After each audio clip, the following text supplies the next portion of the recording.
God answer all prayers? Yes. Does God answer all prayers? No. Why? I don't know. I got a phone call, and I've been getting many phone calls and many inboxes from different people who are believers, right? But the phone call that I got the other day was from a family member who was really distraught, and she's a believer, right? And she's gone through a lot in her life, and I can tell you that from personal experience. But this last thing that she went through with the death of her husband, watching him die of cancer, right? And both of them went to church, and both of them are strong believers. We're strong believers, but yet they still suffer. So, and she's still suffering. It's been over a year since he's died, but she has not been able to get over his death. And there are stories in the Bible of people who have died, and there are people who could not get over their death. You can look that up yourself. It's a very hard thing for somebody when they watch somebody that they love, die. I remember a friend of mine, he came home one day, and we all went to church together, right? And we all sung and praised God. And he came home from work one day, and his wife was dead, just leaning over the couch dead. And the first thing he said to me and to everybody, he said, I thought that we were doing everything right.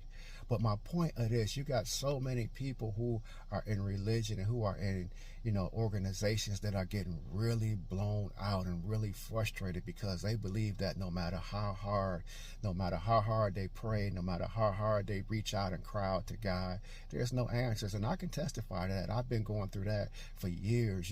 It's rare that you will hear, well, you won't hear from God, but it's rare that you will get a prayer answer, right? And even if it's a prayer that's answered, you wonder why. Somebody might say, well, God answered my prayer, he got me a new house. But then I would think to myself, well, he got you a new house, but what about the children who are starving and dying of cancer? I couldn't equate those two together.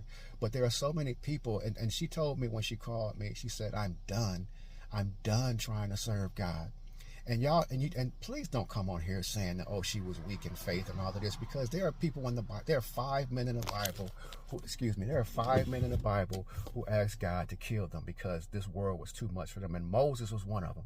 So if you think that that's being weak because people who even believe are just tired of suffering, man, that's not weakness. But you see it so much and it breaks your heart because there's nothing you can tell people. I was a minister for a long time, and I used to do funerals and stuff like that, even with little babies. And there's nothing you can tell people to justify that seeing their child in the casket.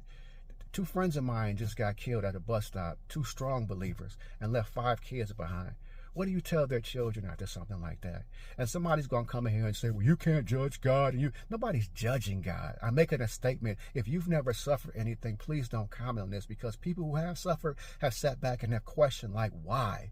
Why me? Why is this going on, right?